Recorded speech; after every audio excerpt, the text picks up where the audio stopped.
Yes, ma'am. I'm happy to be with you. Yes, ma'am. Although I would have met you tomorrow morning, but I have come a day early.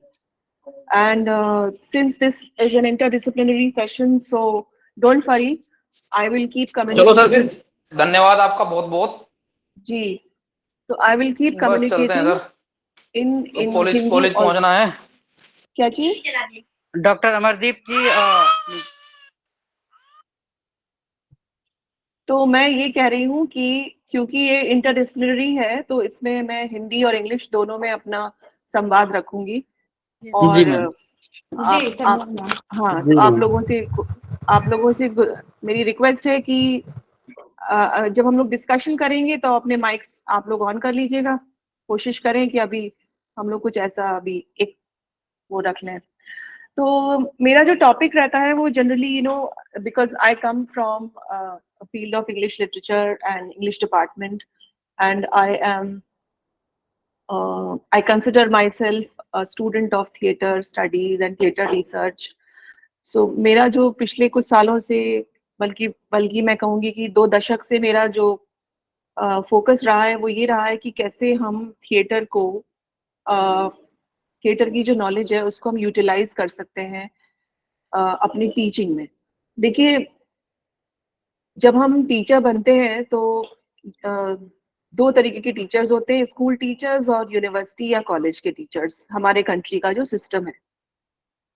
और उसमें जो school teachers बनते हैं, उनके लिए बड़ा ही proper एक course होता है, या तो वो बीएड करते हैं या फिर वो टीईटी करते हैं या जो भी चीज़ करते हैं, तो उनके लिए एक ट्रेनिंग होती है जिसमें कि उस ट्रेनिंग में बाकायदा कंपोनेंट्स होते हैं टीचिंग के, यानी कि पढ़ाना कैसे होता है इसकी पढ़ाई होती है।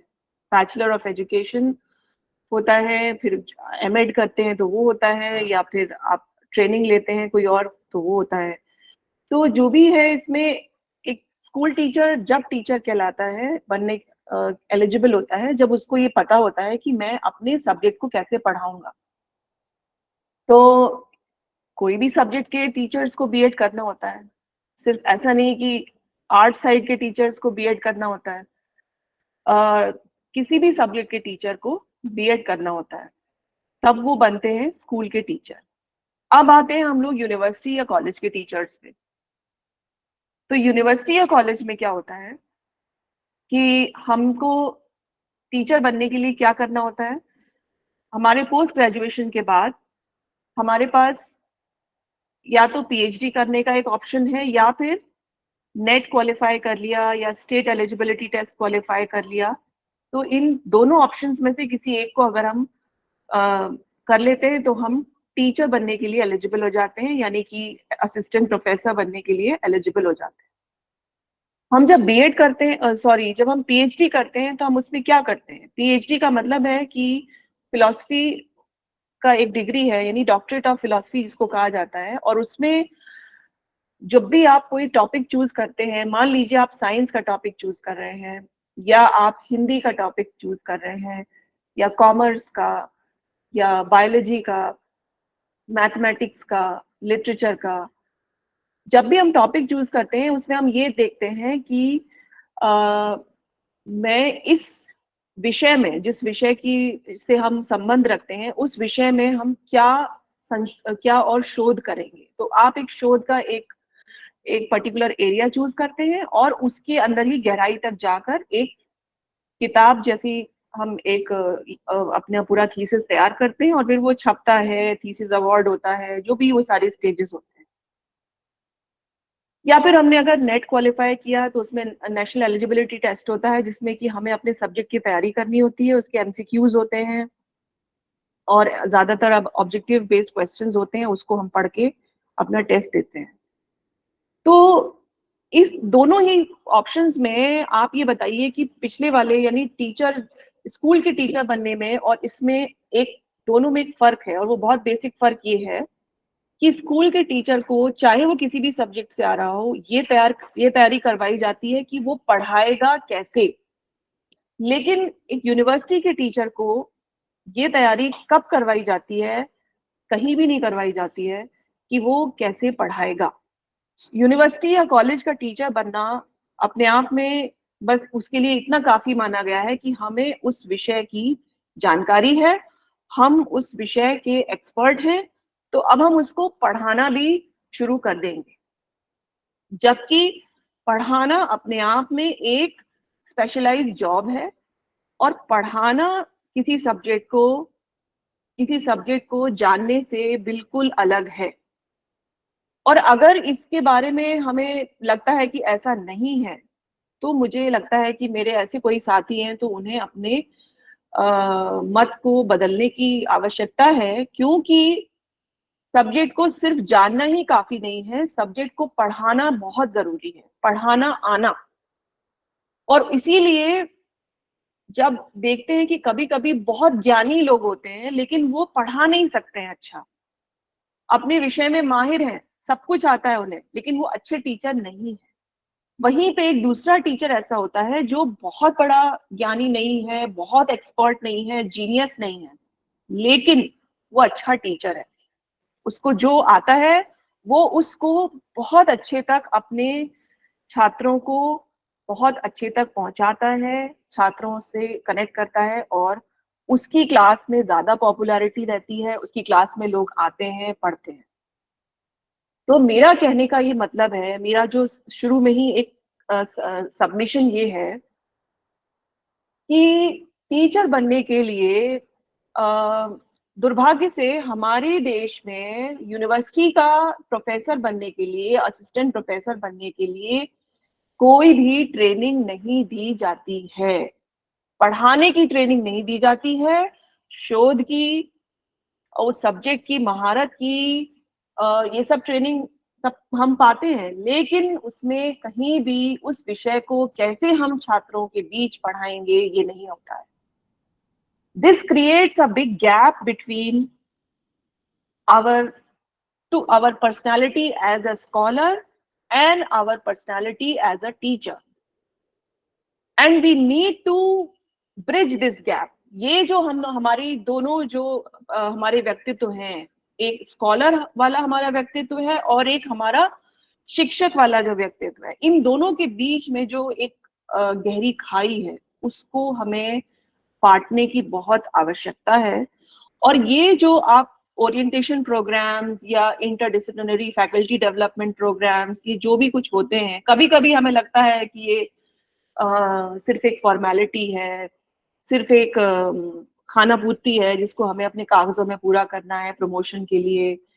ऐसा नहीं है। मैं इसको ये समझती हूँ कि ये हम सबका शिक्षक होने के नाते एक ऐसा समागम है, मेरे लिए भी और आपके लिए भी, कि हम सब मिलके बैठ के इन इन इन प्लेटफॉर्म्स पे अपनी बातचीत को रखते हैं, समझते हैं कि हमारे अंदर क्या कमी है और कैसे हम और संशोधन करके अपने टीचर होने को अ, अच्छी तरह से निभा सकते हैं।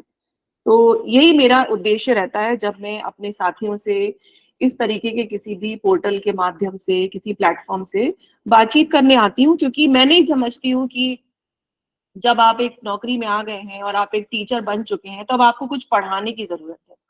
तो ना तो मेरे जैसे लोगों का उद्देश्य पढ़ाना होना चाहिए आपको, और ना हम पढ़ा सकते हैं। हम एक दूसरे से अपने अनुभवों को साझा करते हुए अपनी शिक्षण में और कैसे सुधार ला सकते हैं, और कैसे उसको और हम इम्पैक्टफुल बना सकते हैं, ताकि हमारे छात्र, हमारे स्टूडेंट्स जब पढ़ें तो उन्हें एक बेहतर शिक्षण व्यवस्था का अनुभव हो, और हमारे पास जो बनी हुई व्यवस्था है उस व्यवस्था का हम सुचारू रूप से उपयोग कर पाए।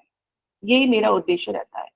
तो इसीलिए मैंने अपने सब्जेक्ट में बहुत सारी चीजों को ढूंढा, और मैंने जब ये कमी को पाया कि मेरे टीचर बनने में मुझे सिर्फ इतना काफी नहीं है कि मैं अपने विषय वस्तु को जानूं, मुझे ये भी जानना चाहिए कि मैं कैसे अपने सब्जेक्ट को अपने स्टूडेंट्स के बीच में बेहतर तरीके से पहुंचाऊं। So this is something very important. तो मैंने एक जो बहुत इंपॉर्टेंट चीज अपने अपने अपने साथ जो साथ मैं आपसे साझा करने जा रही हूँ वो वही है।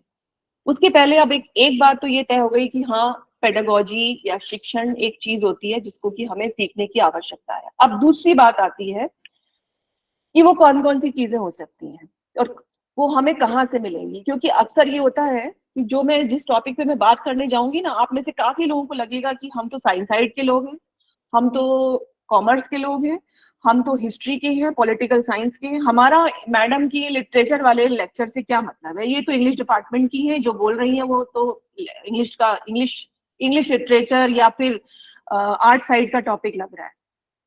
तो अब आप एक बात मेरी सुनिए कि जब कंप्यूटर आया तो लगा था कंप्यूटर इंजीनियरिंग का विषय वस्तु है, लेकिन आज मैं और आप कंप्यूटर के माध्यम से जुड़े हुए हैं। आज हम अपनी क्लास में इसी कंप्यूटर को यूज करके पढ़ा रहे हैं, चाहे आप हिंदी के टीचर हो या आप कंप्यूटर साइंस के टीचर हो। तो टेक्निक और टेक्नोलॉजी जो होती है वो किसी भी साइड की नहीं होती है, ना आर्ट साइड की होती है, ना होम साइंस की होती है, ना कॉमर्स साइड की होती है, ना सोशल साइंस की होती है। टेक्निक और टेक्नोलॉजी सबकी होती है। तो क्योंकि टेक्निक और टेक्नोलॉजी सबके लिए बनी होती है, तो जो चीज मैं शेयर करने जा रही हूँ उसको मैं एक टेक्निक मानती हूँ, और वो टेक्निक हर हर हर सब्जेक्ट के लिए रेलेवेंट है। क्योंकि एक मैथ्स के टीचर को, यानी एक मैथ्स के स्कॉलर को भी जानने की जरूरत है कि वो कैसे बेहतर टीचर बन सकता है, और एक लिटरेचर के टीचर को भी जानने की जरूरत है कि वो कैसे बेहतर टीचर बन सकता है। तो टेक्निक जो होती है वो किसी भी डिसिप्लिन की नहीं होती है, टेक्निक अक्रॉस द डिसिप्लिन होती है। इसीलिए बीएड में जब बीएड करवाई जाती है तो बैचलर ऑफ एजुकेशन डिग्री जो है वो, भले ही आपको लगता है कि वो आर्ट साइड या सोशल साइंस का सब्जेक्ट है, लेकिन वहां पे साइंस वाले भी पढ़ने जाते हैं, कॉमर्स वाले भी पढ़ने जाते हैं, और बाकी सब टीचर्स भी पढ़ने जाते हैं। तो इन्हीं सब बेसिस के बाद अब मेरा जो टॉपिक है वो मैं आपको इंट्रोड्यूस करती हूँ। मेरा जो टॉपिक है वो ये है कि थिएटर, यानी कि रंगमंच, जिसको हिंदी में रंगमंच कहा जाता है, थिएटर के अंदर कुछ ऐसी टेक्निक्स हैं जिनको कि हम अपनी टीचिंग को बेहतर करने के लिए इस्तेमाल कर सकते हैं, उपयोग में ला सकते हैं। अब उसके कारण क्या है, उसके क्या प्रारूप और क्या स्वरूप होंगे, वो मैं आपसे आज साझा करूंगी, और उसके बाद आप लोगों से कुछ अगर सवाल जवाब होंगे तो वो भी हम लोग बाद में ले सकते हैं। आपके भी मैं कुछ आइडियाज को जानने की कोशिश करूंगी। अभी मैं अपने पावर पॉइंट को आपसे शेयर कर लूं। Yes ma'am.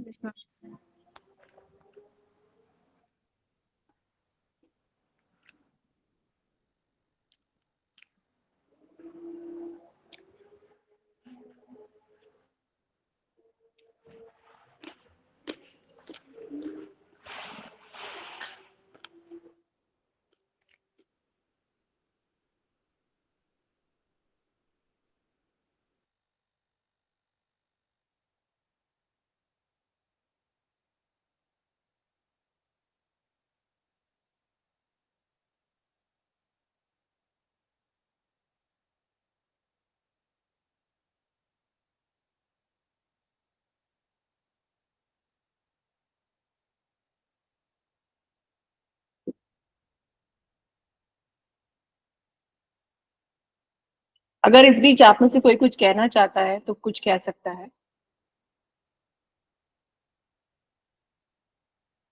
किसी को कोई अपना ओपिनियन देना है?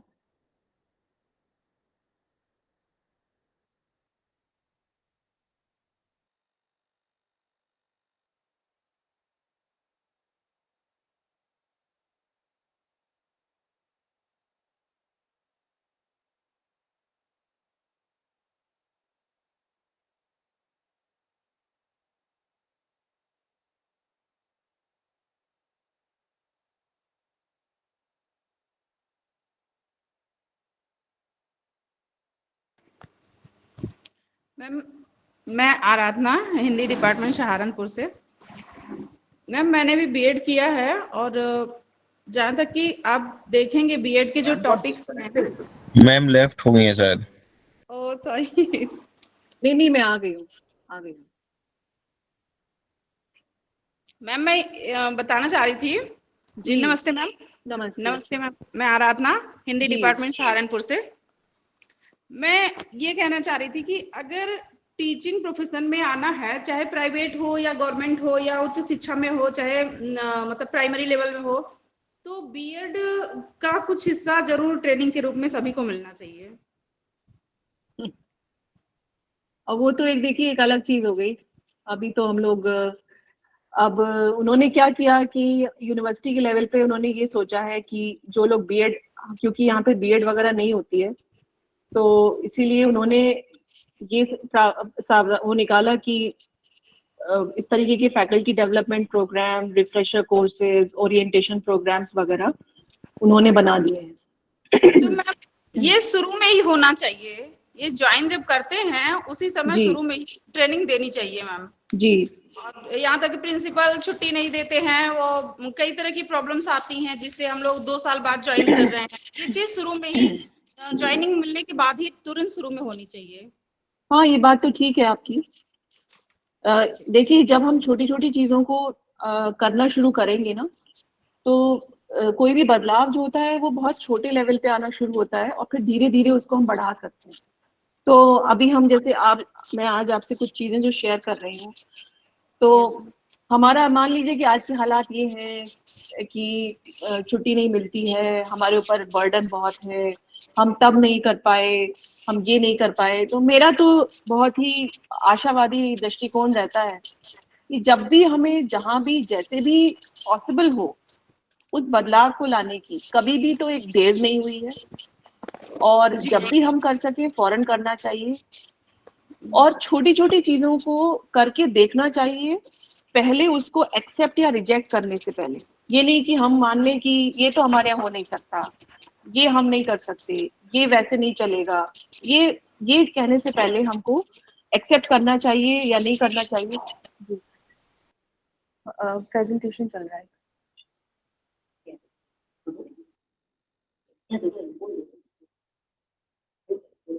एक सेकेंड।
तो मेरा प्रेजेंटेशन आप लोगों को नजर आ रहा होगा, ये है using theatre techniques in pedagogy. Yes ma'am. Yes ma'am.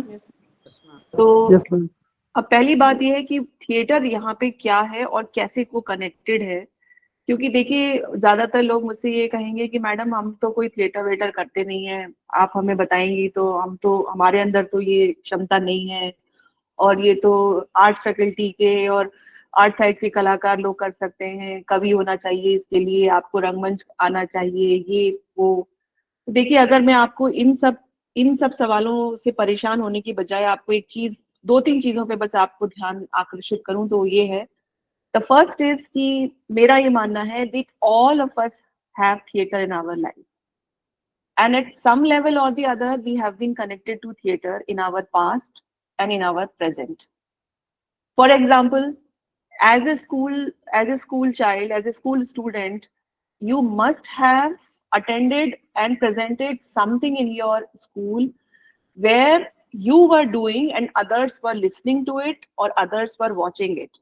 चाहे वो कोई एक कविता पाठ हो, चाहे वो कोई एक भाषण हो, चाहे वो कोई एक पूरा नाटक हो, कुछ भी हो, या फिर आपने अपनी स्कूल के समारोह में तरह तरह के जो प्रोग्राम्स होते हैं, 26 जनवरी का, 15 अगस्त का, और भी जो इवेंट्स होते हैं वार्षिक महोत्सव में या किसी भी कार्यक्रम में, आपने खड़े होकर कभी कोई छोटा सा भी अगर एक्ट किया है, तो आप ये जान के चलिए कि थिएटर से आपका संबंध रहा है। ये तो हो गया एक फॉर्मल संबंध। अब कुछ इनफॉर्मल रिश्ता भी हमारा थिएटर से होता है। वो ये है कि हम तरह तरह के उत्सवों में हम भागीदार होते हैं, जैसे कि हम त्योहार मनाते हैं, हम मेले देखते हैं, हम बहुत सी आंदोलनों को अपने आसपास होता हुआ देखते हैं, बहुत सी चीजें होती हैं, हम उसमें कभी शामिल होते हैं, कभी दूर से कभी पास से। उसमें कहीं ना कहीं परफॉर्म करना, यानी कि किसी चीज को परफॉर्म होते हुए देखना, परफॉर्म करना हमसे जरूर संबंधित रहा है। तो ऐसा नहीं है, आपने और कुछ नहीं तो कहीं कोई नृत्य नाटिका होते देखा होगा, किसी त्योहार पे आपने सम्मिलित होकर साथ में कुछ गाया होगा, बजाया होगा कभी तो ये थिएटर सिर्फ एक शेक्सपियर के नाटक को मंचासीन करना नहीं है। आप कुछ भी जो परफॉर्म करते हैं वो थिएटर होता है, और थिएटर का ये जो एक विस्तृत स्वरूप है उस वही हमारा आशय है। हम इसको बहुत संकुचित करके नहीं देख सकते हैं, क्योंकि ये टेक्निक के लेवल पे बात हो रही है और कैसे इसका संबंध है, तो वो मैंने यहाँ पे आपके लिए स्थापित किया है। अब आप देखिए कि कैसे हमारा इसमें बचपन से आज तक का बहुत सी चीजें हैं जो हमारे लिए बहुत उपयोगी हैं। Observation and imitation are primary mechanisms for learning throughout infancy and childhood. यानी कि चीजों को ऑब्जर्व करना और फिर उसको इमिटेट करके सीखना, ये दो तरीके बचपन से और हमारी यानी कि जब हम शैशव यानी शिशु अवस्था से लेके बालकपन तक हम जो भी चीजें सीखते हैं वो इन्हीं दोनों प्रक्रियाओं से सीखते हैं। वो क्या प्रक्रिया है? ऑब्जर्व करना और फिर उसको फॉलो करना, उसको इमिटेट करना, उसकी नकल करना। ये दोनों चीजें हमारे जीवन में हमेशा से होती है। यही चीज आज आप बड़े होकर देखेंगे तो कुछ ऐसी चीजें हमने अभी भी हम सीखते हैं जो हम ऑब्जर्व और इमिटेट करके सीखते हैं। सबसे सुंदर उसका उदाहरण है भाषा का ज्ञान होना। कैसे एक बच्चा भाषा सीखता है, उसको पहले ध्वनियां सुनाई देती हैं, उन ध्वनियों को वो किसी विषय से, किसी वस्तु से कनेक्ट करना सीखता है कि अगर किसी ने कहा पानी तो पानी क्या होता है, फिर उसको वो बार बार प्रैक्टिस करता है, सुनता है और फिर उसको वो आगे बढ़ाता है। तो इसी तरह भाषा सीख जाता है। उसको मदर टंग जो है, हमारी मातृभाषा जो है, वो हमें कोई सिखाता नहीं है। हाँ, ये अलग बात है कि उसमें गलत त्रुटियों को सुधारना, हमारी मिस्टेक्स को सही करना, सही तरीके से यूज करना, ये हमें हमारे बड़े सिखाते हैं जब हम बच्चे होते हैं। लेकिन हम भाषा को एक बहुत ही ऑर्गेनिक तरीके से, बड़े प्राकृतिक तरीके से, जैसे हम सांस लेना सीखते हैं वैसे ही अपनी मातृभाषा सीखते हैं। और उसमें जो दो टेक्निक्स चलती हैं वो होती है ऑब्जर्वेशन और इमिटेशन। दूसरी बात आती है, people enact a number of different roles during their lifetimes or even during the course of a day। कि जो बात अभी मैं कह रही थी कि हमें एक विस्तृत परिप्रेक्ष्य में थिएटर को देखना है, रंगमंच को देखना है। मैं और आप बहुत सारे अपने जो रोल्स होते हैं वो जीवन में भी और प्रतिदिन उन रोल्स का निर्वहन हम करते हैं। कभी हम टीचर हैं, कभी हम साथी हैं, कभी हम दोस्त हैं, कभी माँ हैं, कभी भाई हैं, कभी बहन हैं, और हम ये दिन भर में और अपने जीवन में इन रोल्स को प्ले करते हैं। और इसके लिए हमें तरह तरह की अपनी बॉडी लैंग्वेज, अपनी बॉडी लैंग्वेज की प्रैक्टिस हमें होती है। भाषा को हम संचार करते हैं, बदलते हैं भाषा को, क्या बोलना है क्या नहीं बोलना है, ये सब हम करते हैं। तो फिर अब आप बात आती है preparing, rehearsing, performing for life events. यानी कि हमारे जीवन में जो हमारे महत्वपूर्ण अवसर होते हैं उनके लिए तैयारी करना, अभ्यास करना और फिर उसका निर्वाहन करना, उसको परफॉर्म करना, ये हम सब लोग जीवन में हमेशा करते आए हैं। और ये हमारे मनुष्य होने का एक बहुत ही अंतरंग हिस्सा है, हमारी मनुष्य होने की पर्सनालिटी का। कौन सी चीजें हैं भाई? आप जॉब इंटरव्यू के लिए जाते हैं, आप कॉलेज में एप्लीकेशन देते हैं, आप शादी समारोह में दूल्हा दुल्हन की तरह बन के दूल्हा बैठते हैं, दुल्हन बन के बैठते हैं, वहां पे आप एक रोल में होते हैं। हम एक पूरा का पूरा एक मंचन करते हैं, प्रिपेयर करते हैं, उसकी रिहर्सल करते हैं और फिर उसको परफॉर्म करते हैं। तो रिहर्सल यानी preparation, rehearsal, performance, prepare, rehearse, perform, prepare, rehearse, perform, ये एक इंसान के जीवन का बहुत ही महत्वपूर्ण हिस्सा है, वो किसी भी दुनिया का कहीं भी रहता हो। Emotion, gestures and imitation are universal forms of communication understood in all cultures. दुनिया की कोई भी सभ्यता हो, कोई भी संस्कृति हो, इमोशंस यानी कि भावनाएं, जेस्चर्स यानी कि इशारे करना या सांकेतिक भाषा का इस्तेमाल करना, और उसका अनुकरण करना यानी कि उन चीजों को इमिटेट करना, ये दुनिया के हर कल्चर में फॉलो होता है। आप इमोशंस को बगैर कुछ कहे भी कह सकते हैं और लोग समझते हैं। तो ये कुछ ऐसी बेसिक क्वालिटीज हैं जो इंसान के अंदर मौजूद है, और वो एक टीचर के लिए बहुत बड़ा स्रोत है अपने शिक्षण को चैनलाइज करने के लिए, क्योंकि ये चीजें छात्रों में भी मौजूद है और ये चीजें शिक्षक में भी मौजूद है। History demonstrates the importance of imagination to human progress. The scientists, artists, activists, and politicians who dare to think differently are the people who have made the most lasting impact on the course of human history. तो history इस बात की गवाह है कि जितना आप imagination करते हैं उतना ही इंसान की तरक्की होती है, उसकी प्रगति होती है। तो अगर हमने विचारशीलता को छोड़ दिया, यानी कि इमेजिन करना छोड़ दिया, तो फिर हम ना साइंटिस्ट बन पाएंगे, ना आर्टिस्ट बन पाएंगे, ना एक्टिविस्ट बन पाएंगे, ना पॉलिटिशियंस बन पाएंगे, ना महान लेखक बन पाएंगे, ना महान फिल्मकार बन पाएंगे। ये सब हम नहीं कर सकते। जो लोग लीक से हटकर सोचते हैं, जो थोड़ा सा डिफरेंट सोचते हैं, वही लोग होते हैं जो दुनिया के ऊपर कोई छाप छोड़ के जाते हैं। जो रूटीन को फॉलो करते हैं, जो सिर्फ बैठ के एक सिस्टम के अंदर बहुत ही सिक्योर तरीके से, ना कोई डरते डरते जीते रहते हैं, ना हमें इधर जाना है ना उधर जाना है, ऐसे लोग सिर्फ बहुत अच्छे रेगुलर सिटीजन्स हो सकते हैं, बहुत शायद बहुत काबिल बेटे हो सकते हैं, बहुत ही ओबीडियंट टीचर या स्टूडेंट हो सकते हैं, लेकिन उसके लिए उनके अंदर वो चीज नहीं आती है कि वो मनुष्य की जीवन को दशा या दिशा दिखा पाए या उसके ऊपर कोई छाप छोड़ पाए। ऐसा नहीं होता। तो ये समझ के रखिए कि इमेजिनेशन यानी कि विचारों का पैदा होना, विचारशीलता और विचारों की बेचैनी is the core of innovation, invention, problem solving, science and arts. हम जो भी कोई किताबें आप और मैं इस्तेमाल कर रहे हैं पढ़ने पढ़ाने के लिए, क्या वो लीक पे चलने वाले लोगों ने लिखी है? नहीं, वो किताबें उन लोगों ने लिखी हैं जिन्होंने समाज की बेहतरी के लिए कुछ लीक से हटकर सोचा। लेकिन ये माहौल कब मिलेगा? ये माहौल पैदा कहाँ होगा कि इंसान लीक से हटकर सोचे?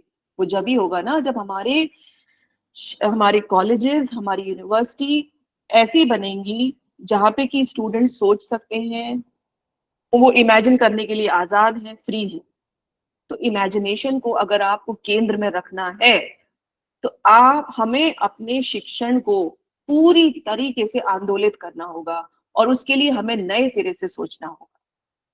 क्योंकि इमेजिनेशन से क्या होता है? अब आप बात करिए स्टूडेंट की। Imagination develops students speaking, writing and creative self-expression. Students convert into writers, speakers, creative people, and confident people when their imagination is developed. But how will you develop the imagination? Theater teaches students, number one, to imagine, explore, create and share in front of others. देखिए, creativity में तो हम सब में होती है, लेकिन उसको सामने लाना, उसको दूसरों के सामने एकदम कॉन्फिडेंस के संग शेयर करना, निर्भीक होकर, वो जो है वो सब में नहीं होता है। और उसके लिए हमें मौका देना पड़ता है, उसके लिए माहौल बनाना पड़ता है। वो किसी में जन्मजात हो सकता है, कोई उसको गिफ्टेड होता है, नेचुरली गिफ्टेड होता है, लेकिन वो बहुत कम लोग होते हैं। उन कम लोगों के सहारे पूरी यूनिवर्सिटीज का माहौल नहीं बदल सकता, पूरी शिक्षण व्यवस्था का माहौल उन 2-4 स्टूडेंट्स के ऊपर नहीं चल सकता। जो कि अक्सर चलता है, क्योंकि टीचर सिर्फ उन 4-5 लोगों पे अपनी क्लास चलाता है जो ऑलरेडी अच्छे हैं। व्हाट अबाउट दोज जो बाकी बैठे हैं उस क्लास में, जो आएंगे और चले जाएंगे और टीचर को उनका नाम तक नहीं पता होगा? सोच के देखिए, क्या मैं और आप ऐसा एक स्टूडेंट बनना चाहेंगे कि मेरे टीचर को वो मेरे बारे में कुछ भी ना पता हो? मेरा टीचर सिर्फ 4 या 5 अच्छे बच्चे, गुड गर्ल, गुड बॉय, उन्हीं लोगों से लगा रहे, उन्हीं लोगों को अपने काम में लगाए, उन्हीं लोगों के साथ अपनी अपनी पूरी टीचिंग को बेस करके आगे बढ़ता रहे। भाई ये यूनिवर्सिटी कॉलेजेस तो उनके लिए खुले हैं ना जिनके अंदर बदलाव की जरूरत है, जो मोटिवेटेड नहीं है, जिनको हमें नीचे से ऊपर ले जाना है। या उनके लिए बने हैं जो खुद से मोटिवेटेड हैं, जो खुद से आगे बढ़ रहे हैं? उन्हीं का हाथ पकड़ के हमने भी ये अगर तय किया कि मेरी टीचिंग बहुत अच्छी है, देखो आगे के 5 बच्चे तो हाँ में हाँ मिला रहे हैं, वो हमेशा ये बड़े अच्छे बच्चे हैं, काम करते हैं। उनका क्या, जो 95% क्लास में आते हैं और चले जाते हैं एक भीड़ की तरह, ना उनका नाम किसी को पता होता, ना उनका काम किसी को पता होता। ना मैं चाहूंगी कि मैं एक ऐसी स्टूडेंट बनूं, ना मैं चाहूंगी मेरे बच्चे ऐसे स्टूडेंट बने, ना आप चाहेंगे। तो फिर हम ये कैसे माहौल अपनी क्लास में होने दे रहे हैं और चलने दे रहे हैं कि हम ज्यादातर अपने अपने छात्रों को न जानते हैं, न पहचानते हैं, न मानते हैं, और हम सिर्फ अपनी पूरी शिक्षण पद्धति को उन छात्रों पे केंद्रित करके चल रहे हैं जो ऑलरेडी अच्छे हैं, जो मोटिवेटेड हैं, जो जिन पे अगर शिक्षक काम ना भी करे तो भी वो जीवन में कहीं ना कहीं पहुंच जाएंगे। तो टीचर देखिए, सम्मिलित करके एक इंक्लूसिव समावेशी तरीके से अगर काम करेगा तो उसको नई पद्धति चाहिए होगी, और उसमें वो फिर पुराना जो उसका तरीका है वो पुराना ढर्रा नहीं चलेगा। और मुझे ये लगता है कि थिएटर उसमें बहुत सारी चीजें हमें दे सकता है।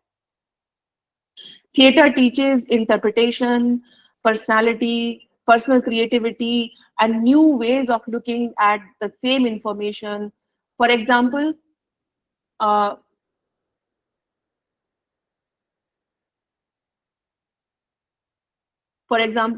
how to act out a familiar role or story such as Hamlet or Tortoise and the Hare. मतलब ये एग्जाम्पल दिए गए, जो चीजें ऑलरेडी एग्जिस्ट करती हैं उनको कैसे नए तरीके से किया जा सकता है, रखा जा सकता है। थिएटर आपको ये सिखाता है, आपको, आपके स्टूडेंट्स को, सबको। Students learn to trust and develop their creative imaginations by playing engaging drama games. जब स्टूडेंट्स विश्वास करना सीखते हैं, अपनी इमेजिनेशन को, क्रिएटिविटी को बढ़ाना सीखते हैं, कैसे? जो ड्रामा के गेम्स हैं वो अगर हम क्लास में एक्टिविटीज की तरह करें, चाहे हम कोई भी विषय पढ़ा रहे हैं, चाहे हम किसी भी विषय के शिक्षक हों, हम काफी चीजों में काफी हद तक इसको शामिल कर सकते हैं। मैं ये नहीं कह रही हूँ कि 100% तरीके से डेली हमें ये करना है, लेकिन आप थोड़ा थोड़ा बदलाव लाएंगे तो कुछ यहाँ से लेकर कुछ वहां से लेकर आप तरह तरह की टेक्निक्स को एंगेज कर सकते हैं। अब थिएटर क्योंकि हमें बहुत सारी चीजें देता है, इसीलिए अब आप देखिए कि ये डायरेक्ट क्लास से कैसे संबंध है। Each sense that is engaged provides an opportunity to remember the information and the experience. देखिए हमारे पास जो सेंस ऑर्गन्स हैं, जिसको हम कहते हैं हमारी हमारी इंद्रियां, आंख, नाक, जबान, स्किन, जो भी हमारे जो इंद्रियां हैं, अगर वो सब की सब किसी भी एक्सपीरियंस में शामिल होती हैं तो फिर हम वो उस अनुभव को कभी भूलते नहीं। जहां हमारी एक ही इंद्री किसी प्रोसेस में शामिल होती है तो धीरे धीरे करके वो अनुभव हम भूल जाते हैं। क्लास में क्या होता है कि ज्यादातर स्टूडेंट सिर्फ सुनते हैं या देखते हैं और देखते देखते धीरे धीरे वो सुनना भी बंद कर देते हैं, क्योंकि उनका दिमाग उनको कहीं और ले जाता है, क्योंकि ना वो बोल रहे हैं, ना वो छू रहे हैं, ना वो चल रहे हैं। तो धीरे धीरे धीरे क्लास सिर्फ एक ऐसी जगह बन जाती है जहां बच्चे सिर्फ आते हैं, बैठते हैं, ब्लैक बोर्ड देखते हैं, टीचर को देखते हैं, थोड़ी देर सुनते हैं और उसके बाद वो अपनी दुनिया में खो जाते हैं। Memory can be triggered from what the students, अगर आपके स्टूडेंट्स को पूरा अनुभव मिलता है एक होलिस्टिक, तो फिर वो जो चीजें उनकी, जो उन्होंने देखा, सूंघा, सुना, छुआ, टेस्ट किया ड्यूरिंग दीज गेम्स, तो वो उस अनुभव को कभी नहीं भूलेंगे। अनुभव से हमारा मुराद यहाँ पे क्या है? अनुभव से हमारा आशय ये है कि जो टॉपिक आप अपने स्टूडेंट्स को देना चाह रहे हैं, उस टॉपिक को आप एक अनुभव में तब्दील कर दीजिए। Convert it into an experience for them, not just an piece of information. Because आज के जमाने में स्टूडेंट को इंफॉर्मेशन की जरूरत नहीं है क्लास में, वो तो उसको मोबाइल में मिल जाएगी, बहुत अच्छी अच्छी उसको नोट्स चैट जीपीटी बना के दे देगा, आर्टिफिशियल इंटेलिजेंस उसको एक से एक पावर पॉइंट प्रेजेंटेशन बना के दे देगा, उसको ऑडियो लेक्चर्स मिल जाएंगे, सब कुछ मिल जाएगा, सब कुछ मिल जाएगा, उसको नॉलेज मिल जाएगी। तो फिर क्लास का उपयोग क्या रहा? क्लास को हमें बनाना है एक एक्सपीरियंस, क्लास को हमें बनाना है एक अनुभव, ऐसा अनुभव जो हमेशा के लिए उसके मस्तिष्क पर, उसकी पर्सनालिटी पर ऐसी छाप छोड़े कि वो खुद से सोचे, कुछ नया सोचे, नया करे और कभी ना भूल पाए उस चीज को जो उसके साथ क्लास में हुई थी। लेकिन ये जब तक नहीं हो सकता है जब तक टीचर ये सोचेगा कि मैं शानदार लेक्चर दूंगा बोल के और स्टूडेंट सुनेंगे तो बिल्कुल भाव विभोर हो जाएंगे और वो हमेशा के लिए याद रखेंगे। नहीं साहब, ऐसा नहीं होता है। बहुत अच्छे अच्छे हमने बड़े बड़े स्पीकर्स को सुना, लेकिन जब तक उसमें मेरा कोई पार्टिसिपेशन नहीं होगा, मेरे लिए वो चीज याद रखने लायक नहीं बन पाएगी, वो एक अनुभव में नहीं बदल पाएगी। तो जब तक हमारी सारी इंद्रियां किसी भी कार्य में सहभागी नहीं है, तब तक हमारे उस पर्टिकुलर एक्शन को हम अनुभव नहीं कह सकते। और अनुभव को हमें क्लास में केंद्र में रखना है। इस किसी भी शिक्षण व्यवस्था को जब तक हम सुचारू रूप में नहीं ला सकते, जब तक क्लास के अंदर स्टूडेंट्स जो कर रहे हैं वो उनके लिए सिर्फ एक थ्योरेटिकल इंफॉर्मेशन ना होकर बल्कि एक अनुभव बने। अब दूसरा पहलू ये है कि रिसर्च ने ये डिमॉन्स्ट्रेट किया है कि emotional involvement in drama and theatre activities promotes deepening of understanding and improved retention of information. What is the meaning of this? Research, ये कई सारे आर्टिकल्स मौजूद हैं जो ये बताते हैं कि जब ड्रामा परफॉर्म किया जाता है और एक्टिविटीज ड्रामा के थ्रू की जाती हैं, तो जो बच्चे होते हैं, जो भी इंफॉर्मेशन जो आप उनको दे रहे हैं, सप्लाई कर रहे हैं, उस इंफॉर्मेशन को लंबे समय तक रिटेन करना, यानी कि उस जानकारी को एक ऐसी याद में तब्दील करना जो कि कभी उनके दिमाग से धुंधली नहीं पड़ेगी, वो आप रंगमंच के द्वारा यानी रंगमंच पे आधारित एक्टिविटीज के द्वारा अच्छा कर सकते हैं। थिएटर के अंदर वो ताकत है कि वो सारी इंद्रियों को, काफी हद तक सारी इंद्रियों को जगह देता है एक अनुभव में, और वो हमेशा स्टूडेंट्स के दिमाग में रहता है। तो कॉम्प्रिहेंशन यानी कि समझना और रिटेंशन यानी कि याद रखना लंबे समय के लिए, ये थिएटर यूज करने से काफी बढ़ जाता है। देखिए, bodies are alive and moving. हमारा जो शरीर है ना, वो जीता जागता एक शरीर होता है, वो चलने के लिए बना है, वो मूव करने के लिए बना है। उसके अंदर energy is created, released, muscles are exercised during the drama games, and all of these factors increase the students' motivation and attention for learning. आप सोच के देखिए, आप इस वक्त सब लोग अपने अपने घरों में बैठे हैं, अपने ऑफिस में बैठे हैं, और आप एक लैपटॉप के सामने, कंप्यूटर के सामने बैठे हुए सुने जा रहे हैं ये लेक्चर। जाहिर है ये बहुत बोरिंग चीज है, कोई भी नहीं सुन सकता है इसको। लेकिन अगर यही चीज मैं और आप आमने सामने किसी एक जगह पे बैठे होते और हम लोग कुछ एक्टिविटीज कर रहे होते, तो आप चलते भी, आप फिरते भी, आप हंसते भी, आप झिझकते भी, आप कुछ करते कुछ नहीं करते, तो वो उसमें एक पूरा का पूरा अनुभव शामिल होता। उसमें पूरा का पूरा हमारा, एक आपका और मेरा एक ऐसा एनर्जी का एक्सचेंज होता कि जिससे कि हमको लगता कि जो हम कर रहे हैं वो शायद कुछ काम आएगा, वो हमेशा मेरे साथ रहेगा। लेकिन हम लोग देखिए स्टूडेंट्स को क्या कहते हैं, ठीक से बैठो, चुपचाप बैठो, हिलो मत, मूव मत करो।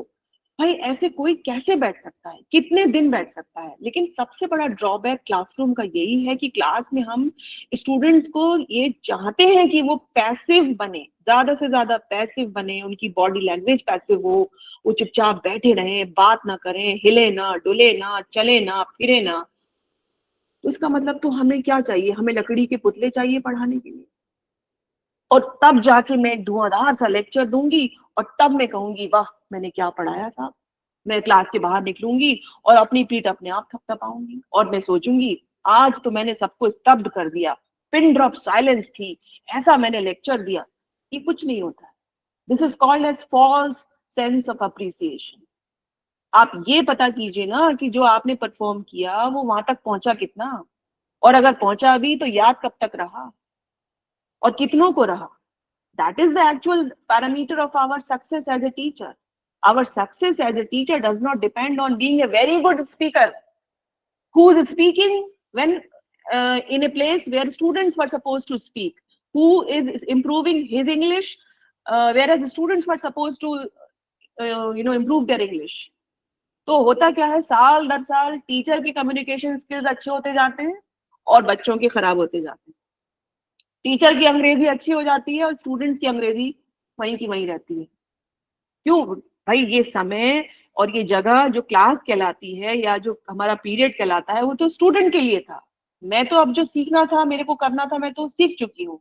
मुझे तो अब उन्हें ये समय देना है, उनके लिए ये क्लास बनी है, उनको हमें मौका देना है, लेकिन हम अपना इम्प्रूव करते रहते हैं।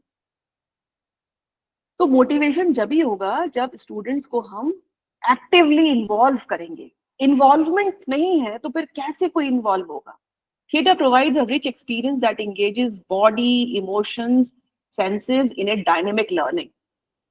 डायनेमिक हो जाता है लर्निंग, यानी कि बहुत ही उसके अंदर एक आंदोलित तरीका रहता है, एक तरीके का उमंग होती है, एक तरीके की एक्साइटमेंट होता है, उत्सुकता होती है, और वो प्रवाह जो होता है वो चारों तरफ होता है। बॉडीज भी, यानी आप चल रहे हैं, फिर रहे हैं, इमोशनल रिस्पॉन्स भी दे रहे हैं, सेंसेस भी मेरे सारे इन्वॉल्व हैं।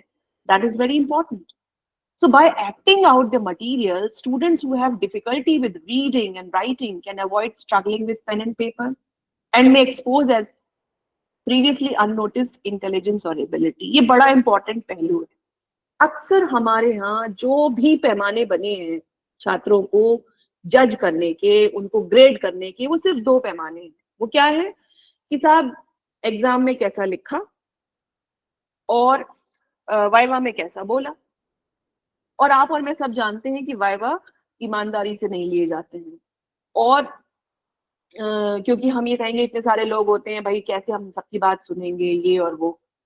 और रही बात पेन एंड पेपर एग्जाम की, तो वो तो आप सोचिए कि जिसको लिखना आता है वो भी और जिसको नहीं लिखना आता है वो भी, पता नहीं कैसे क्या करके 5 सवाल प्रिपेयर करके स्टूडेंट्स आते हैं और हो जाता है। तो कुल मिला के इस धरती को भगवान ने बनाया, ईश्वर ने बनाया बहुत तरीके की टैलेंट देकर। कहीं किसी को बोलने का टैलेंट है, कहीं किसी को भागने का टैलेंट है, कहीं किसी के अंदर इवेंट मैनेजमेंट का टैलेंट है, किसी के अंदर ग्राफिक्स बनाने का टैलेंट है, किसी के अंदर परफॉर्म करने का टैलेंट है, किसी के अंदर सेंस ऑफ म्यूजिक है, किसी के अंदर वाक्पटुता है, किसी के अंदर लेखन है, किसी के अंदर पोएटिक टैलेंट है। लेकिन हमने सबको एक साइड में रख के कहा आंसर लिखो और बताओ।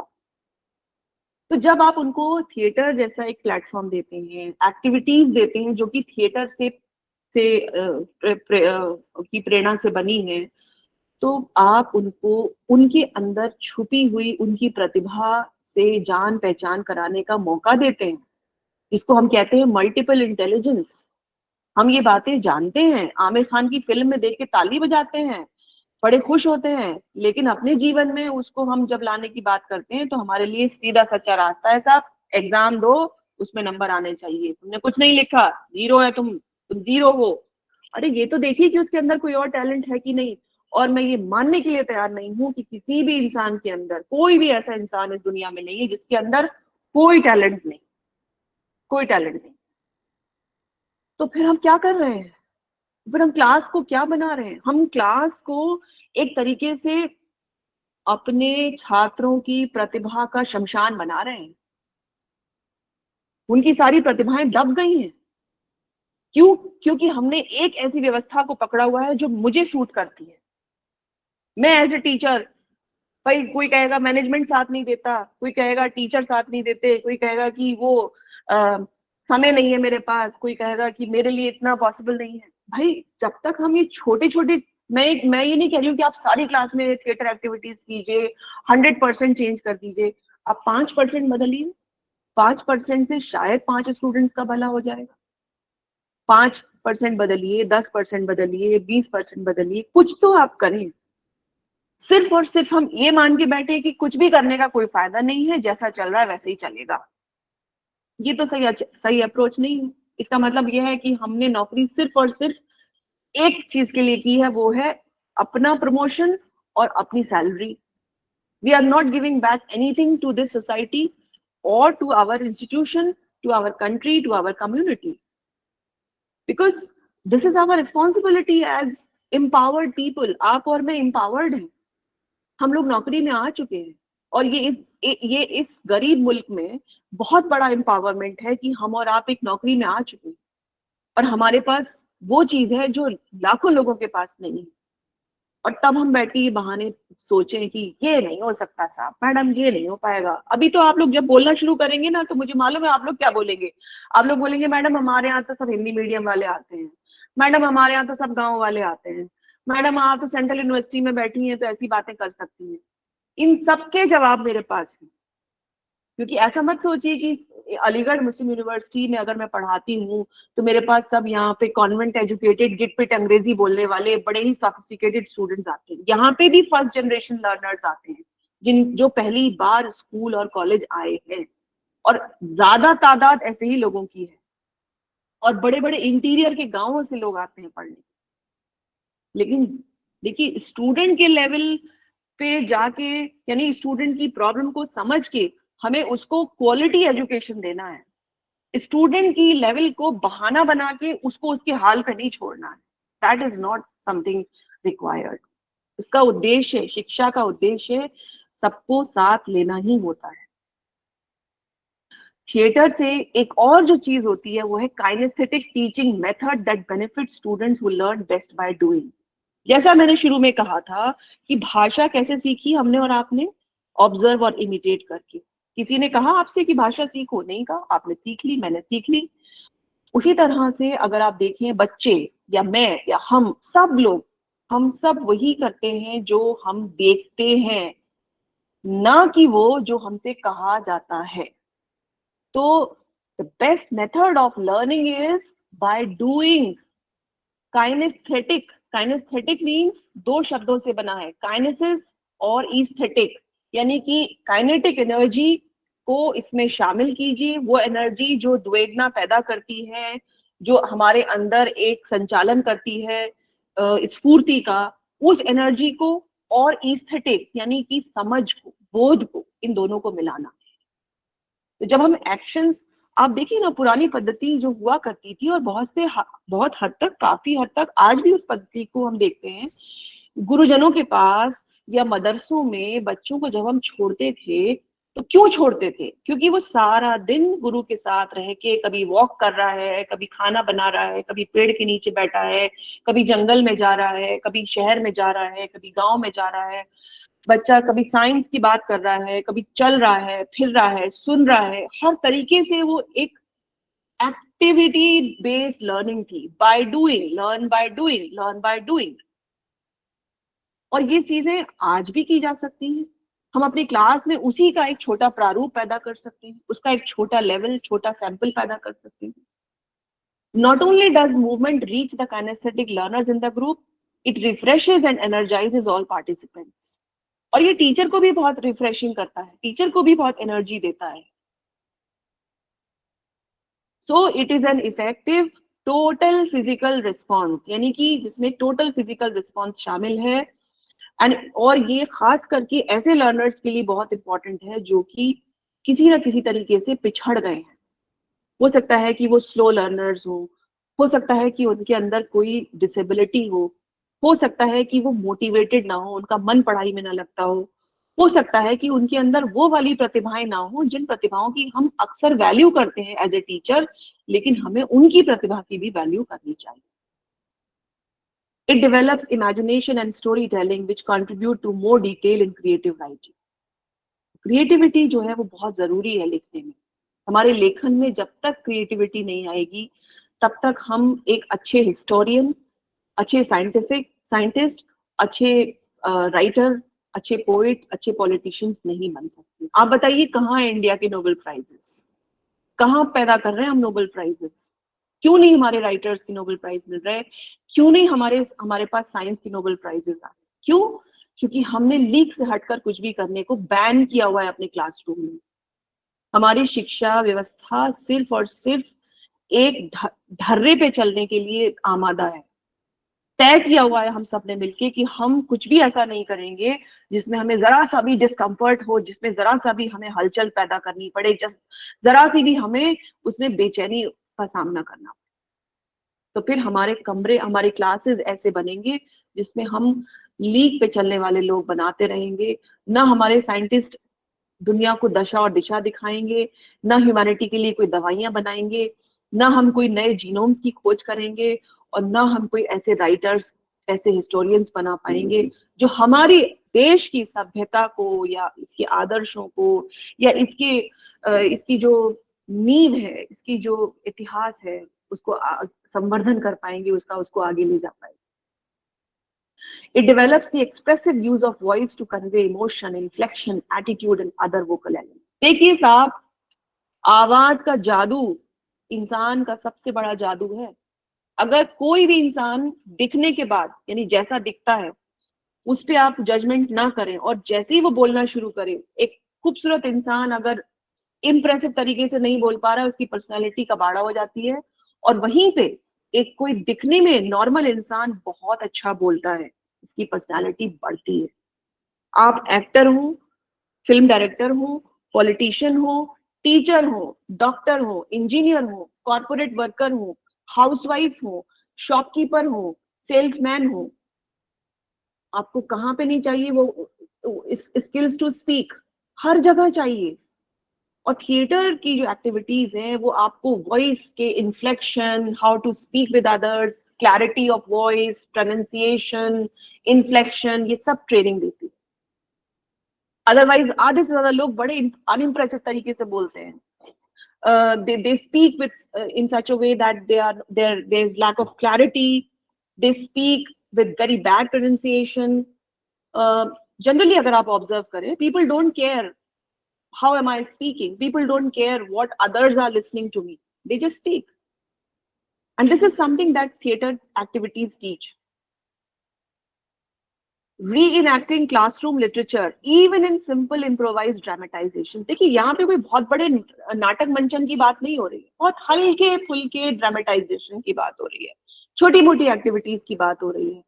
इससे क्लास में जो पढ़ाया जा रहा है, that greatly improves reading comprehension, story analysis, vocabulary development and story recall of students.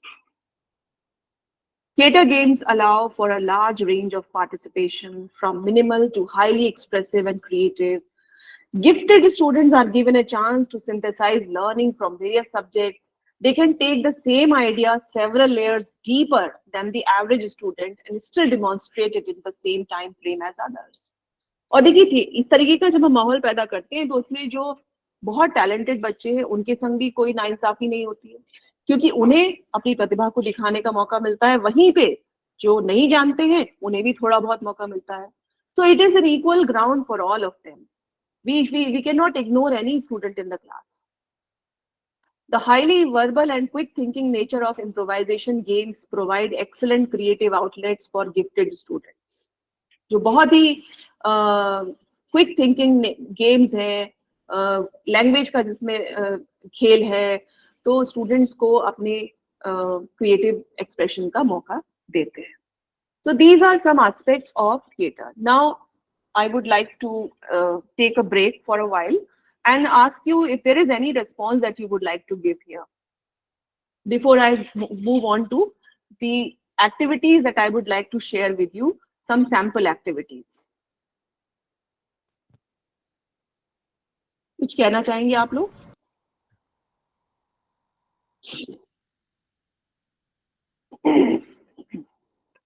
देखिए मैं आपको यहाँ पे कुछ दिखा रही हूँ. यूजिंग थिएटर टेक्निक्स आप तरह तरह की चीजें देख सकते हैं. ऐसा नहीं है कि ये एक्टिविटीज सिर्फ एक आधी उसमें होती हैं, एक आधी फील्ड्स में होती है. ये सब फील्ड्स में हम यूज कर सकते हैं इनको.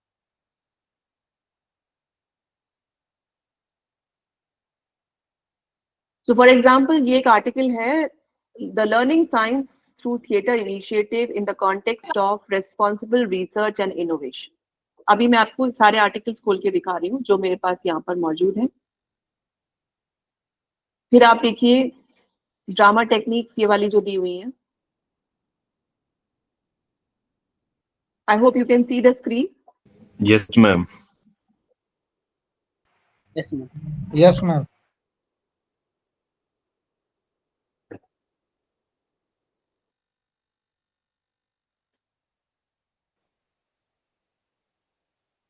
Okay, then there is one more.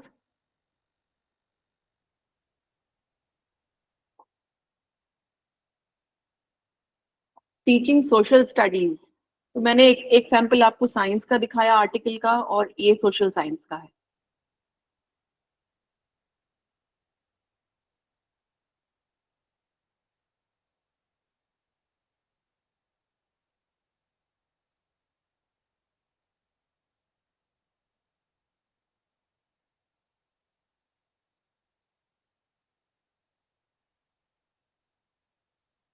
ये एक और सोशल साइंस का आर्टिकल है, theatre in education, a technique for effective social studies teaching in, this you can see. अब आपको मैं कुछ ऐसे चीजें बताती हूँ जैसे कि हम क्या कर सकते हैं, what are the ways in which we can do these kinds of things. अभी कोई किसी का कोई क्वेश्चन है तो, is there anything that you would like to say? So for example, the number one is role playing. Role playing is very important tool for all of us. Now the question arises, role playing is important for a Shakespeare class. Role playing is important for Hindi literature class. But how is role playing important for other subjects? अब जैसे आप political science पढ़ा रहे हैं, अब political science में आप students को मान लीजिए कि you are teaching about Gandhi, you are teaching about various political thinkers of the world, you are teaching about the history of politics, you are teaching about various political movements, political ideologies, आप Rousseau के बारे में पढ़ा रहे हैं, nationalism पढ़ा रहे हैं, रिलेशनशिप्स बिटवीन डिफरेंट कंट्रीज पढ़ा रहे हैं, डिफरेंट पॉलिटिकल ग्रुप्स होते हैं जैसे कि ब्रिक्स कंट्रीज हैं या नाटो कंट्रीज हैं, ये सब पढ़ा रहे हैं। आप इन सब में रोल प्लेइंग करवा सकते हैं। For example, there can be a dialogue between the BRICS countries, BRICS, भाई ब्रिक्स कंट्रीज हैं, Brazil, Russia, India, China, Singapore, ये सब कंट्रीज आपस में बात कर रहे हैं। One student is playing the role of Brazil, the other is playing the role of Russia, the other is playing the role of India, and now they are introducing each other. सामने बैठे हैं, वही चीज जो आप students को बता रहे थे, what is the role of Brazil in BRICS, what is the role of India in BRICS, what is the role of Russia. Instead of doing that, these 5 people are sitting and they are talking. ठीक है, first day लगेगा, कोई perform करने को तैयारी नहीं हुआ, कोई बात नहीं, आप एक या दो स्टूडेंट्स को कहिए, तुम जो मोटिवेटेड स्टूडेंट्स होते हैं उनको हमेशा क्लास में लीड लेने के लिए इस्तेमाल किया जाता है ताकि और लोग उसको फॉलो करें। तो आप उनको कहिए, चलिए आज आप ये वाला टेक्स्ट जो है वो ऐसे पढ़िए, इसको ट्रांसफॉर्म कीजिए कि जैसे आप इंडिया है।